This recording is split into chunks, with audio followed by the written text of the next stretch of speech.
Hello, this is Mrs. Brown, and today we're going to talk about mean absolute deviation.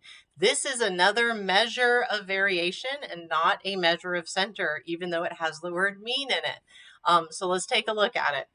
Let's start with some vocabulary. What is the mean absolute deviation? Basically, it's the average distance that each number in a set of values is from the mean.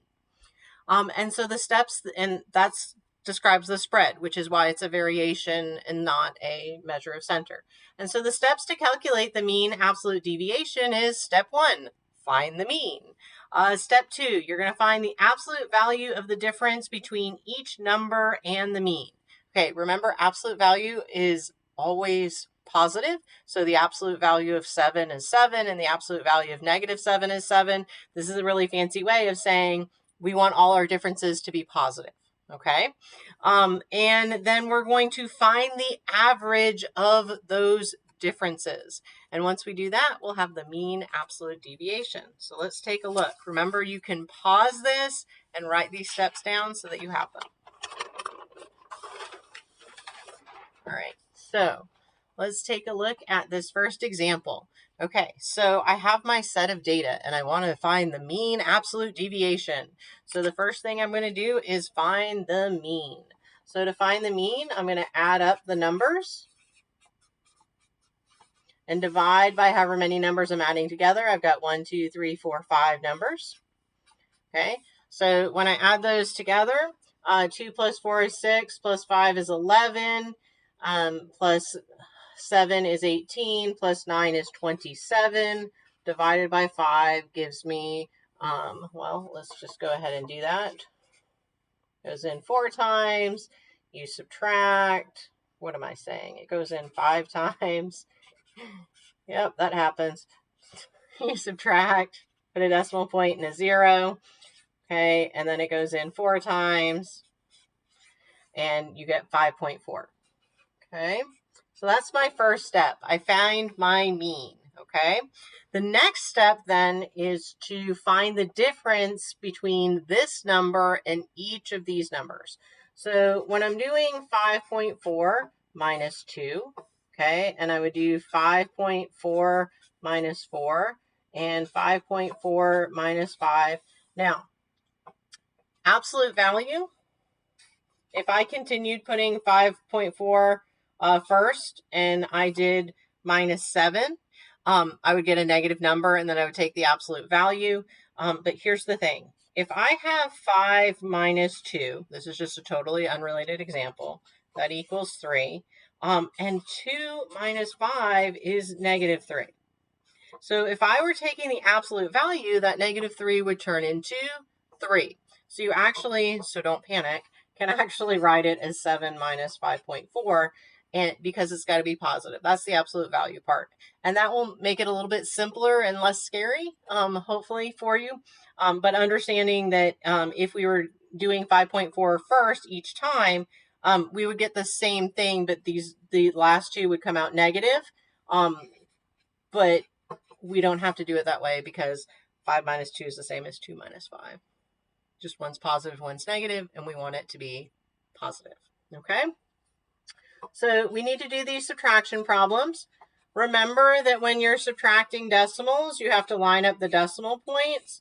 So when I subtract that, I would come out with 3.4. This one's going to be 1.4. This is going to become 0.4. Watch out here. It's 7.0 minus 5.4. So when you borrow and all of that, you end up with 1.6. Okay, and again, with the 9.0, be careful because that's a common place that people would make mistakes. And so you end up with 3.6. Okay, so this was step 2, is to find all those differences. Here was step 1. Here was step 2. And now step 3 is to find the average of those differences. In other words, we're going to add them up and divide by however many we added together. So let me switch colors so that we have some differentiation here. So 3.4, so this is step 3, plus 1.4 plus 0.4 plus 1.6 plus 3.6 all divided by 5. All right, when we add those all up, you are going to get 10.4 divided by 5. And so we're going to do a division problem. That final step. 5 goes into 10.4. Well, 5 goes into 10 twice. Okay, I bring down my 4. It doesn't go in at all. So I add a 0, and it goes in 8 times. And I am done. Okay, that is my MAD, my mean absolute deviation.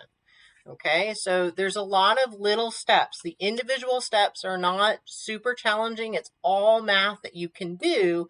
It just takes a number of steps to get there.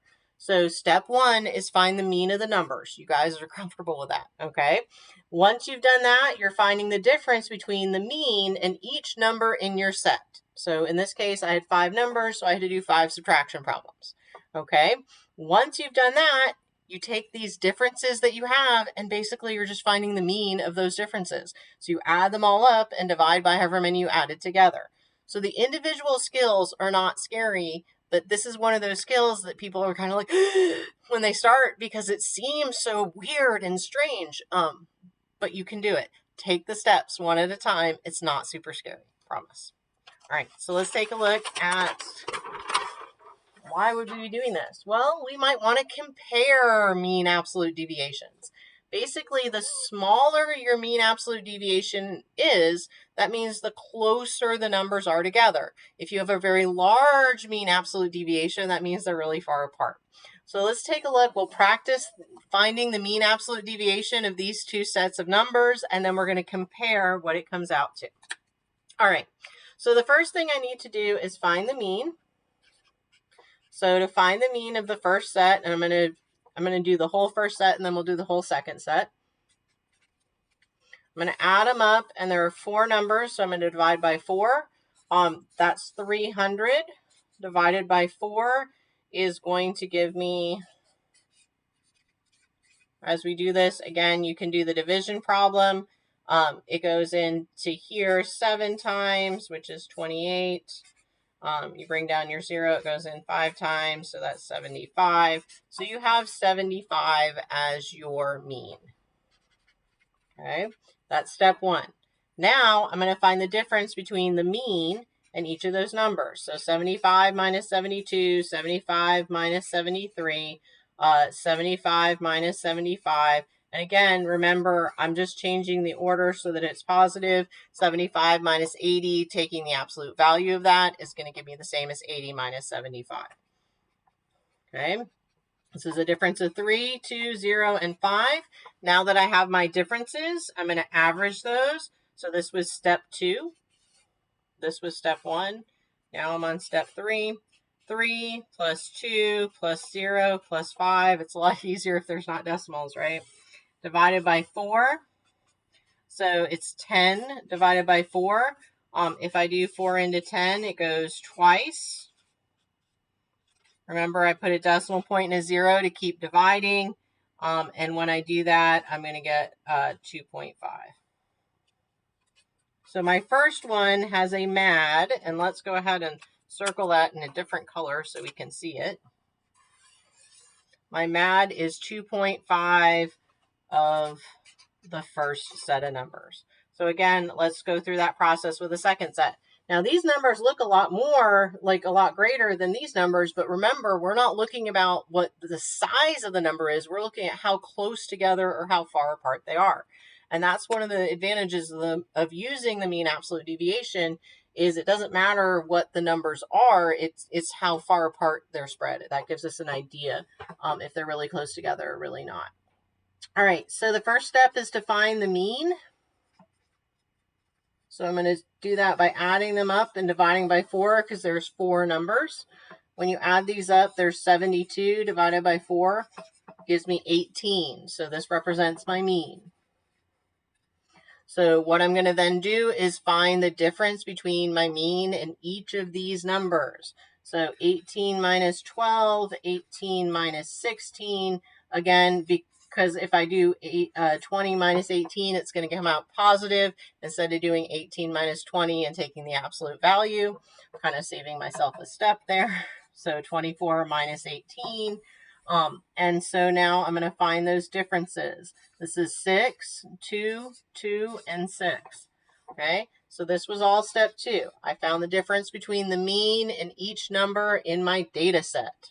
Okay, finally, step 3, I'm going to go ahead and find the average of those differences. So 6 plus 2 plus 2 plus 6, and there are 4 that I'm adding together, so I divide by 4. That comes out to 8, 10, 16. So 16 divided by 4 is 4. So when I look at my second set of data, the mean absolute deviation comes out to 4. So comparing these, the set 1 has a smaller mean absolute deviation than set 2, which means that there is less variation. The numbers are closer together in set 1 than they are for set 2. Okay, I hope this helps and have a fabulous day.